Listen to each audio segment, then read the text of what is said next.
there's a flash drive sale that is coming up. Actually, it's available now. To anybody who purchases it, you will receive all of the videos for this year. Every single video that comes out 2019, you will get for free with this deal.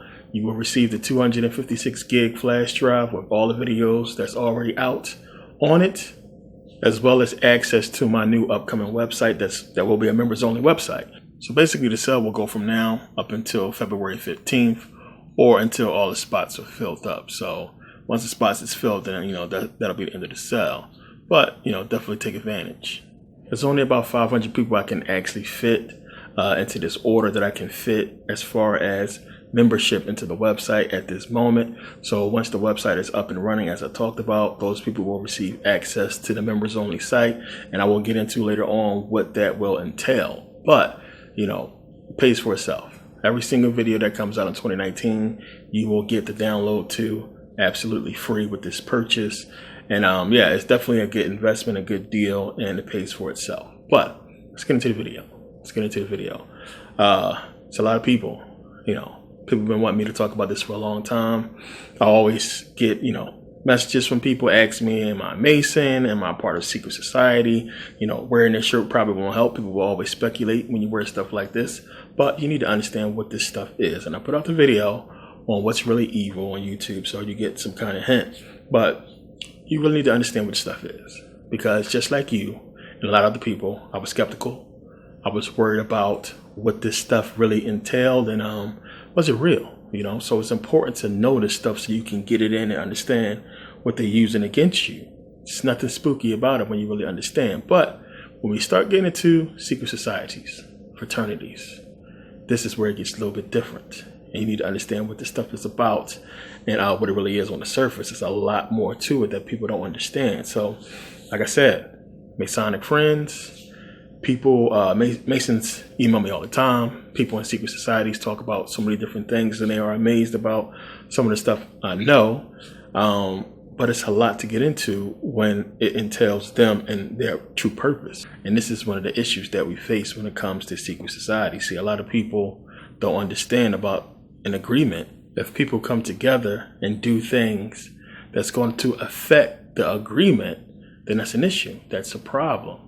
That's something that, the people that's involved can't allow to happen. So this is basically what we see with secret societies, plain and simple. When you really understand, everything that it entails as far as America. So one of the things that Americans don't understand is that when America established itself as the free United States, away from King George III, that this was supposed to be, unity. This was supposed to be something that was agreed upon by all the people. Colonial script wasn't being accepted. You had King George III raising taxes and making those taxes be paid in gold and silver that they had a monopoly on. And eventually, they wanted the colonists to pay everything back in gold and silver. And they couldn't have that. We couldn't afford it because, they would have to go to them to get it and then give it right back to them. Now imagine having to go buy money for somebody just to give them that money back. That's crazy. So revolution, war. But, since they were being oppressed by a king, one of the things they put in the Constitution was that no person shall hold a title of nobility, basically meaning there will not be a king in America, won't be a king of the United States. So this was the agreement, it was truly supposed to be for the people, by the people, and everything was supposed to be fair and equal. And what a lot of people don't understand is that a lot of these founding fathers was already members of secret societies. There was already Masons and in the Rosy Cross and, later in the Odd Fellows or what have you. So many different secret societies they was already members of that they had already pledged their fidelity to. And that was a big issue. That was one of the things that a lot of people just didn't really understand because, of course, it's secret. And it's deep and it's ancient, as we're going to explain, we're going to talk about. Now, a lot of people will say that, Masonry was started in the 17th or 18th century. If you look up a lot of sites, they'll say 18th century in the 1700s. You get Freemasonry, which is bogus. It's much older. And to really prove that, we could just go look at King James, who we all know was a Freemason. Now, it's also people that would say that King James wasn't a Mason. He just worked with Masons and he had, dealings with them, some type of business dealings. But that will also show that Masons did exist on the time of King James. So the speculation can't be that far from the truth. And it would make sense that he would be a part of Freemasonry, since one of his best friends, Francis Bacon, is considered the father of Freemasonry. And King James added Francis Bacon to basically be one of the people who worked on the Bible. He was rumored to be the editor of the King James Version. And that's basically been proven if you follow the whole Bacon code and him coding the dedication pages to King James. Now, a lot of you know about this. When you look at the pages, as you can see, it's coded. The G that's right there on the page, on that first page, is the G we see in the Masonic logo. And that G is geometry. A lot of people think it's God, but it's geometry. Now, coded on the page are select words that when you fold the paper in half, basically lines up and basically gives you not only a pyramid, but the Masonic logo. They had two different ones done. So once people figured out what this was, this is the new one. And the words are basically off so that people can't see what they was trying to convey to the Masons. And it's all about the wording and how the words line up and why they are put in certain ways in the Bible. So again, you have a King James Version. It's probably one of the reasons why they had the revision of the Bibles in the 19th century and the 1800s to basically correct that, and why the Freemasons eventually would end up getting their Masonic Bibles.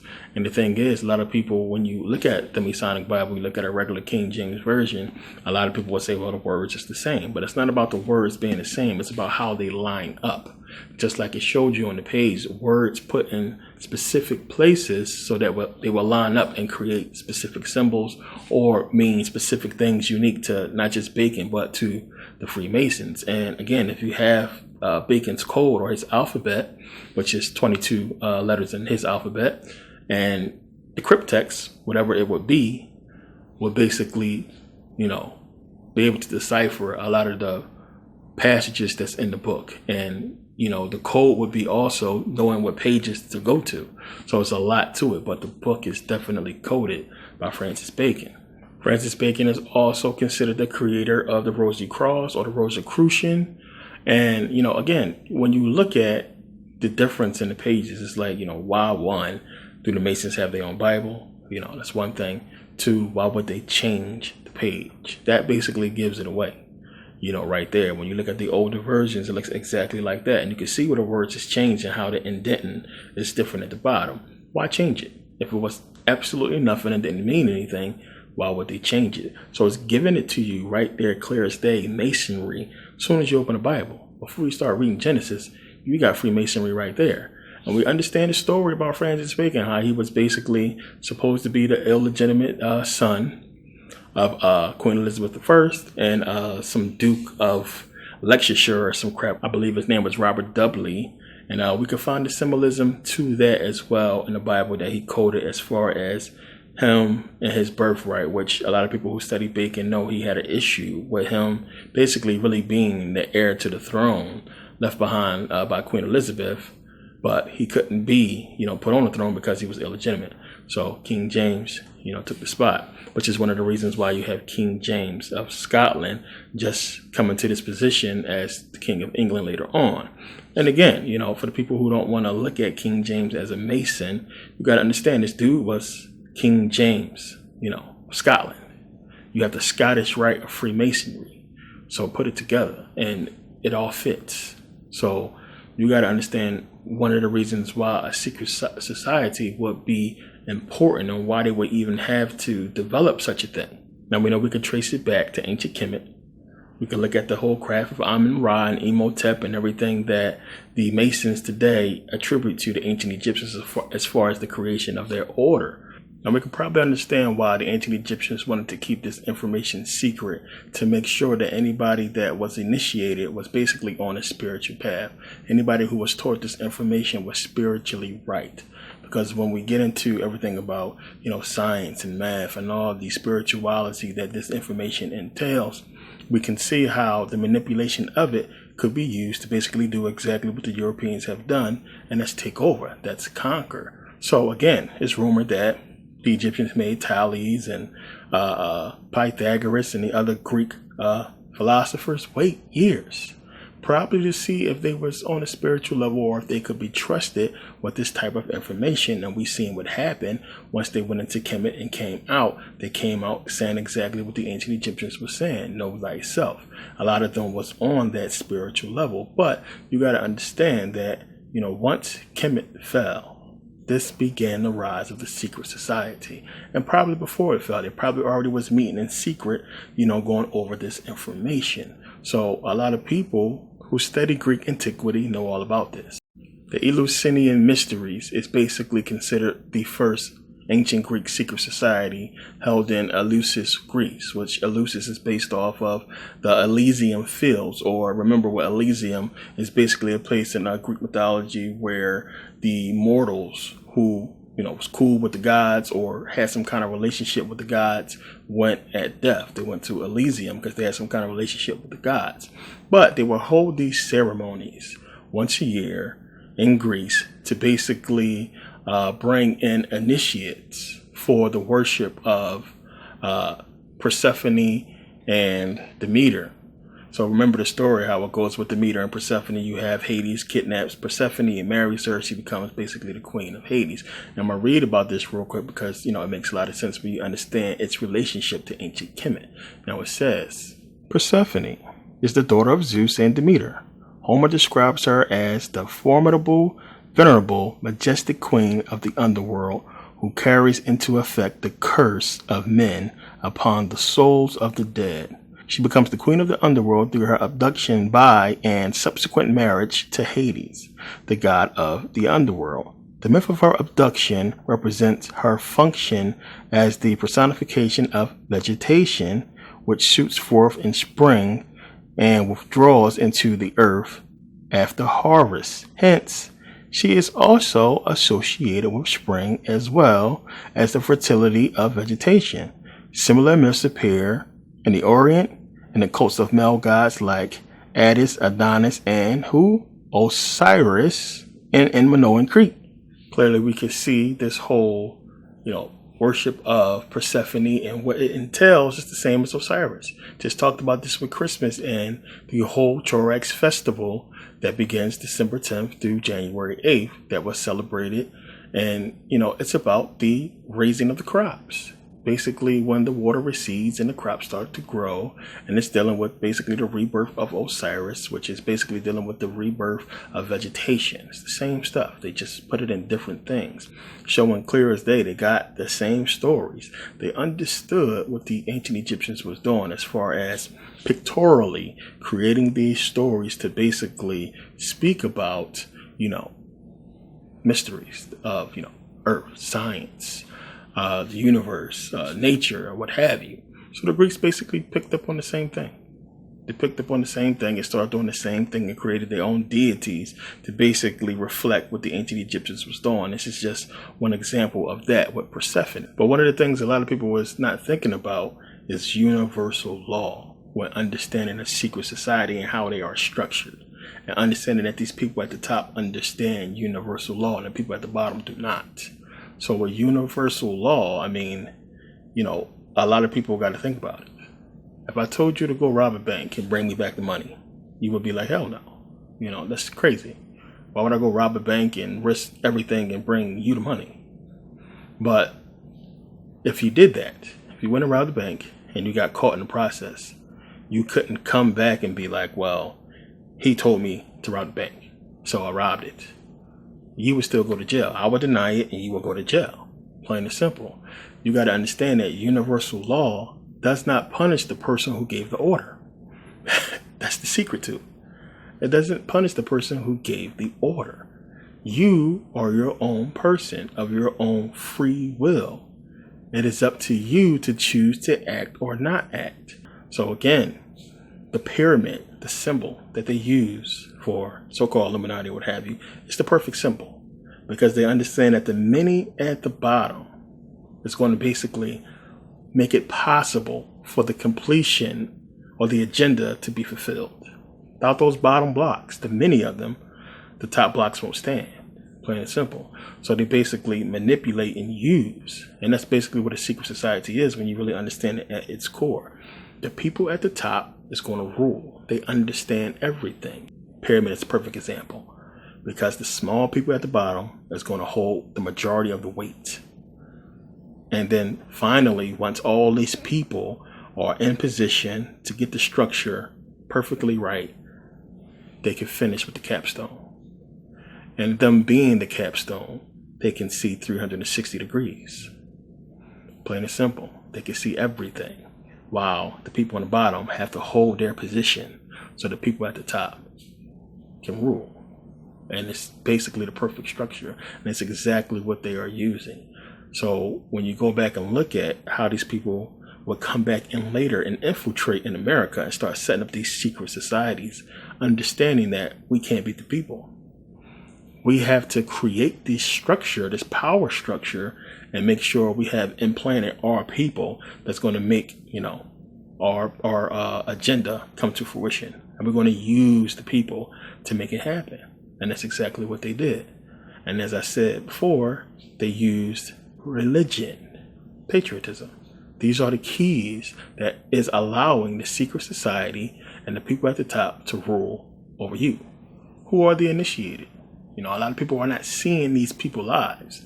A lot of times you see a person come into a position of power, you have no idea who this person is involved with. So the people who are initiated, the people who are part of these societies, they are your presidents, your senators, your congressmen, your judges, your doctors, your lawyers, or what have you. The people who are going to have serious positions that are going to be needed to basically keep the structure going. Plain and simple. If we was to basically take the most important people in our society and use them as blocks, building blocks to create the structure, which is the pyramid, then who would you pick? You would want to pick the strongest people possible. So you need your military, you need your doctors, you need your judges and your politicians and your presidents or what have you to complete the structure. But you're going to rule at the top. You're going to be the top block. And this is one of the reasons why they throw up the Rockefeller sign and the eye and everything. That eye represents them being at the top, seeing 360 degrees. And a lot more, of course. Plain and simple. 360 degrees equals 666 when you break it down. And 3 and 6 gives you 9. So it's all there. Understanding what these people are talking about. They understand, they know. So you would have to make sure these people who come in these high-ranking positions are a part of your society, because you're going to be using them to build your agenda. So, of course, this is one of the reasons why they got into every facet of the school system. This is one of the reasons why the government basically took over school. This is the purpose of university, plain and simple, to find the initiated, to find the people who you're going to basically indoctrinate and bring into your society. This is what the sororities and fraternities are about. Plain and simple. So you have the oldest, fraternity in America, which is Phi Beta Kappa, founded in 1776 at William and Mary College. So they was basically private until they was outed by a student from Harvard University working with John Quincy Adams, basically outed them because they had little secret initiations or what have you, and he was outed. But of course, there was later, basically, they later went public, and then it was recognized as a, collegiate, scholarly, organization that was fine, everything cool. These people are just, collegiate people now, and they're scholars, and now they're part of the American Collegiate Society for, sororities and fraternities. It's all legit now. And then everybody else caught on. And you have a lot of black folks that's proud to be a part of these fraternities and these sororities, not having no idea as to what the Greeks did to their ancestors and who these people really are. This stuff comes from your ancestors' ancient knowledge that they stole, stabbed them in the back, created these societies to basically use the information to build themselves up, to create the pyramid. And they're using you and putting you in that position to hold them up. That's what it's about. So yeah, you go ahead to college, you be a collegiate scholar, You go on to be a prominent person, a doctor, a lawyer, what have you. You see these people throwing up their little, they shit to let people know, especially celebrities, we'll get into this, to let people know who they are, what they represent. Plain and simple. They throw it up. And yeah, you're an actor now. You're an athlete now, musician or what have you. We're going to use you, same as all, to hold that structure together. So I know a lot of people want to understand, what they're talking about, in the deepest parts of these secret societies, of what it's all about and what it's the rituals all about and everything like that. And if you watch a lot of my DVDs, for the most part, you understand this already. But when we ask the question, how did they get in power so fast? This is how. This is how they did it. They did it behind closed doors, secretly, discreetly. And we were in chains. We were wherever we were while these white men were meeting and discussing this knowledge.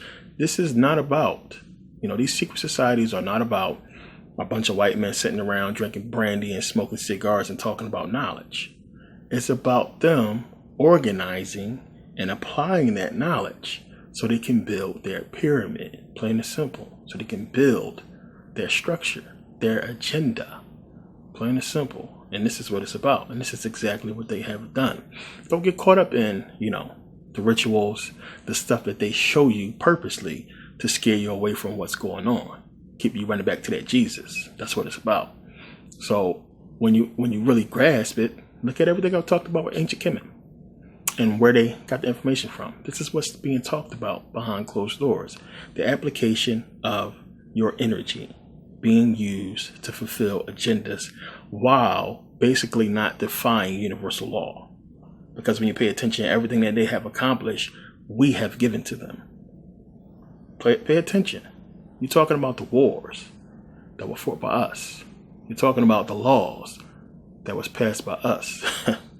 You're talking about everything that was given, the gold that we gave them. People wrote down stuff on the paper, contracts, binded us to these contracts that we, unwillingly or really didn't care about, because as long as they're not affecting you personally at this moment in time, a lot of people don't care. That's why societies are able to flourish, because if we can't see what they're doing and how it's directly affecting us today, for the most part, we don't care. But we enter into these agreements not understanding what they mean, and that we are giving ourselves over to universal law, while these people at that top block, guess what? They get to chill. You got to understand that these politicians and these people who come into these spots, they are initiated. They are backed by the people that's in these secret societies. They are put out there by these people. The same thing with Obama. When you follow Obama, which Obama is in, Bole like everybody else, when you follow these people, they are backed by somebody and they put in that position. Look at any black person that's in any high position and look at who he follows. It's somebody who's Jewish. So we got to understand, one, as it pertains to us, one of the things, of course, they would have to do was to control the progress of African American people. Many ways they could do that. But if you're not in with us, if you're not getting control of the people who's going to have the power to change us, to move us, then you're going to lose. So you got to think about that. Okay, so we can't risk a Messiah or somebody with any kind of power rising up in the black community and leading black people to the promised land. So we have to give them that person. We have to give them that Messiah. And we got to control that Messiah and put them out there before one comes naturally. So this is what they did. But first, these people had to be initiated. And they had to be given that assignment and that agenda to accomplish. So we had these universities going up across America. And we had these fraternities going up. And of course, at that time, in the beginning, they wouldn't allow black initiates and they wouldn't allow women initiates. Now, a lot of people will tell you that the Bole was first, cool secret society, it was just black people trying to have their own secret society. But that wasn't the case. They were sellouts. The black people who founded the Bole were sellouts and basically was tasked to put it together by Jews, plain and simple. We know that because if they was truly, learned black people who understood the mystery school teachings and wanted to put it out for other black folks, they wouldn't have chose the name Boule because it's Greek. And, one of the founding members supposedly was W.E.B. Du Bois, which is why we know about W.E.B. Du Bois in school. And I always talk about Du Bois because he was one of the people who basically set up Marcus Garvey and had him deported. So I never really liked him. But W.E.B. Du Bois, one of the members for the Boule, and Boule in Greek basically means appointed to run daily affairs for the city, or it also means that you are basically a advisor to a king. It says nobles advising a king. Think about that. So if you are in the society of Boule, you basically an errand boy, which it's saying.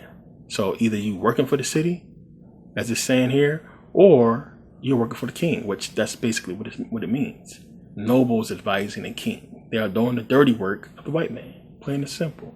You have members like W.E.B. Du Bois and his Jewish, handlers who basically funded him and helped him form the NAACP. So now it says here, American Jews play a significant role in the founding and funding of some of the most important civil rights organizations, including the National Association for the Advancement of Colored People, NAACP, the Leadership Conference on Civil and Human Rights, the Southern Christian Leadership Conference, hate that, and the Student Nonviolent Coordination Committee. In 1909, Henry Moskowitz joined W.E.B. Du Bois and other civil rights leaders to found the NAACP. Kyrie Kaplan, the vice chairman of the Union of American Hebrew Congregations, served as the national president of the NAACP from 1966 to 1975. Arnie Aronson worked with A. Philip Randolph and Roy Wilkins to fund the Leadership Conference. From 1910 to 1940, more than 2,000 primary and secondary schools and 20 black colleges, including Howard, Dillard, and Fisk universities, were established in whole or in part by contributors from Jewish philanthropist Julius Rosenwald. At the height of the so-called Rosenwald schools, nearly 40% of Southern blacks were educated at one of these institutions. Now, my last few videos, what have I been talking about? Jews being Greeks, hiding behind the name Jew. Plain and simple. So it's showing you, their progress, all the way making it to America and the establishment of America and the schools and implanting themselves in every facet of any kind of power. Being the money, the backing behind these black folks. And when you understand about all that, you basically have them saying to these black sellouts that if you help us establish this, we're going to basically open up the books for you. We're going to make it so black folks are going to be able to do certain things. We're going to make it so you are able to do certain things. You can get in here. You can have this kind of money. You can do this. You can do that. And they took it. Plain and simple. And all it was about was simply gaining control of any type of black person with the knowledge to have power, with any kind of resource or any kind of know-how that could eventually lead to them being a leader one day. They wanted to make sure they got their hands on them in the beginning to control their rise. And yes, Dr. King was a member. We know Al Sharpton, Jesse Jackson, so many others were members. And that's what they were promised. Plain and simple. Sellouts from the jump. And you got to understand that. That's what they was. All backed by these secret societies. That's what it's about. So what we see on the surface, you don't understand what's happening behind closed door or how these people even got in that position. And this is why I say critical thinking, because you got to understand something. The spreading of Dr. King and everything that was happening with civil rights. If these people wanted to simply cut it, they would have never reported on it. You would have never read about it. You would have never seen it on TV. Especially since these people control media. We didn't have no media control in the 60s. Now, we could understand stuff that was happening in the black community, but if they wanted to manipulate the black community, they had to put it on TV. Now, to even get into the Boule, you cannot, just come in. You can't apply for it. You have to be selected. And that's one of the keys right there. they have to make sure that you fit the criteria of a sellout. Plain and simple. So when you see these people cooning out and selling out, that's why. Either they want to get in Boule or they're already in. You have to be selected. They pick their members by selection to come in and join the fraternity. And then you see, once these people get in, how they turn up in wealth or in popularity, like Steve Harvey, and a couple of these other people. You'll notice it. Like, damn, like how he just all of a sudden started blowing up. And we think it's just their celebrity. Well, no, they sold out. They got brought in because they showed signs of either somebody who they can manipulate and use to help them out, or that, there was a person that basically fit in because of something that they said. To me, when I look at a lot of these celebrities, how they are a part, they end. Especially when you go back and look at their history and see that they was part of a fraternity. It makes a lot of sense. But it don't matter what fraternity that you're involved in or what secret society you join, it's controlled by the Jews. You controlled by the white man, plain and simple. Rules you got to follow. And you found that out the hard way later on.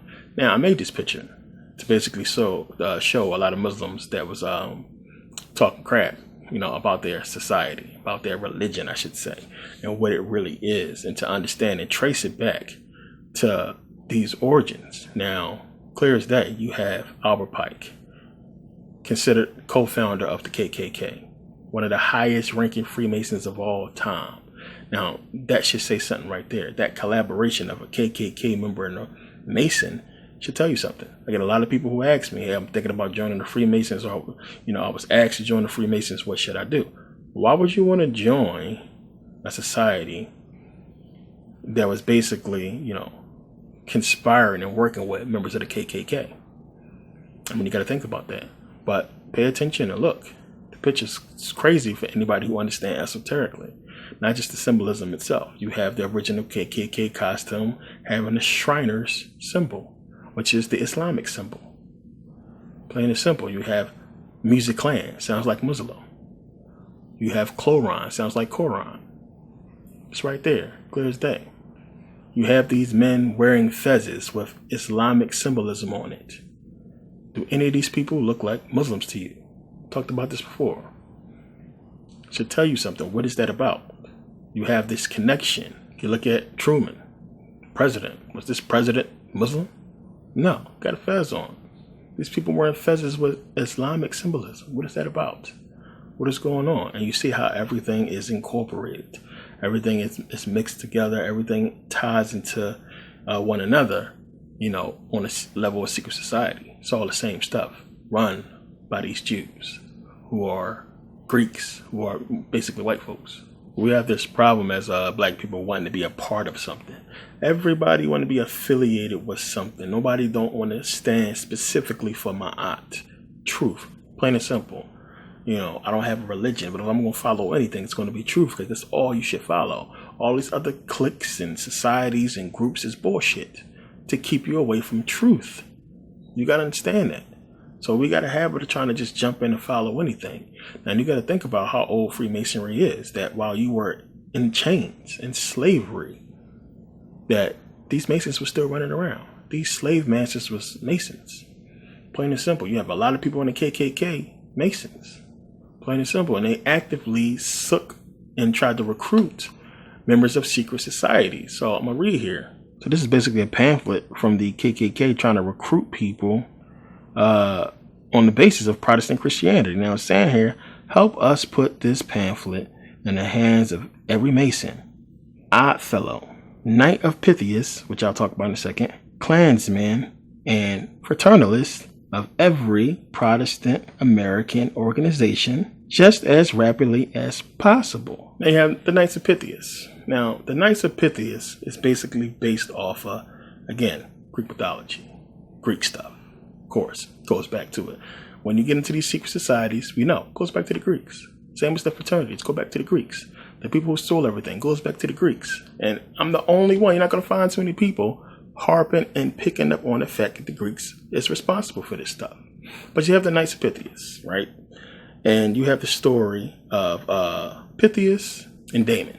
Now, Pythias and Damon is an old story about friendship. So you had Pythias and Damon, who were followers of Pythagoras. Now, Pythias was accused of trying to basically assassinate Dionysus, right? So Dionysus basically sentenced him to death. So Pythias basically say, okay, I accept this fate, what have you. But first, let me leave, go say farewell to my family, my friends and everything like that. And then I'll come back and, face my execution.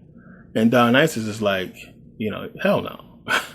If you leave, you ain't never coming back, of course. Why would I let you go? So Damon, his friend, steps in and says, I'll take his place. I'll stay here while he go and say farewell to his family.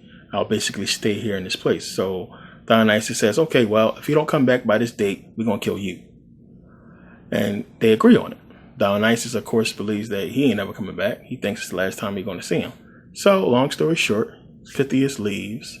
He doesn't return when he's supposed to return because he was basically kidnapped by pirates and they threw him overboard. He had to swim ashore. So right before Damon was about to be executed, Pythias shows up. Late, but he shows up.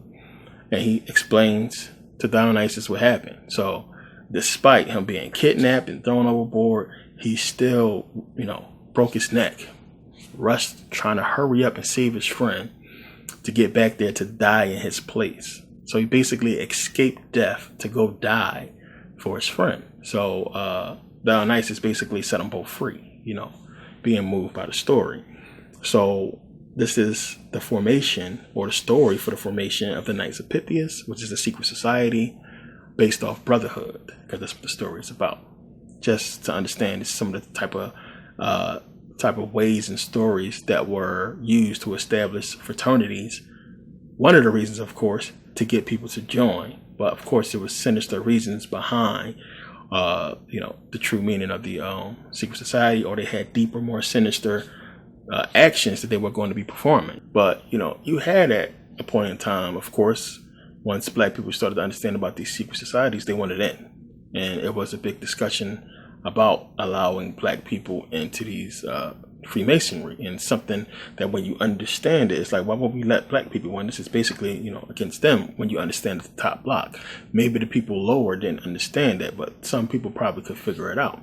But when the subject came up, this is what was talked about. Now it says here, admitting Negroes to Masonry. I'm going to skip down here. A few Grand Lodge jurisdictions have been reported to have admitted Negroes into membership in sympathy with the Anti-Slavery Society, and also a few had been admitted during the Revolutionary War by traveling lodges belonging to the British Army due to feelings which existed at the time against the American patriots. The lengthy resolution in 1876 carries the segregation origin issue on which seems to be based. The Masonry stand all the way back to the original father of mankind and his immediate descendants, or to Enoch and Noah, or to building of King Solomon's temple, or arising from the constitutions of Pythagoras, or back to, as I was just talking about, or to those of Ceres and the institution of the Bacchanalia, which Bacchanalia is a festival having to do with Dionysus. Or what is most probable of all, the incorporations of the Roman builders under Numa Pompilius. That theory carries us back to the Caucasian race. To most Masons, whatever all this means was surely for them to keep in line with the original and fundamental law of the fraternity. It was therefore again resolved to not admit nor recognize Negroes as Masons. The issue had remained the same for 150 years among Alabama Masons.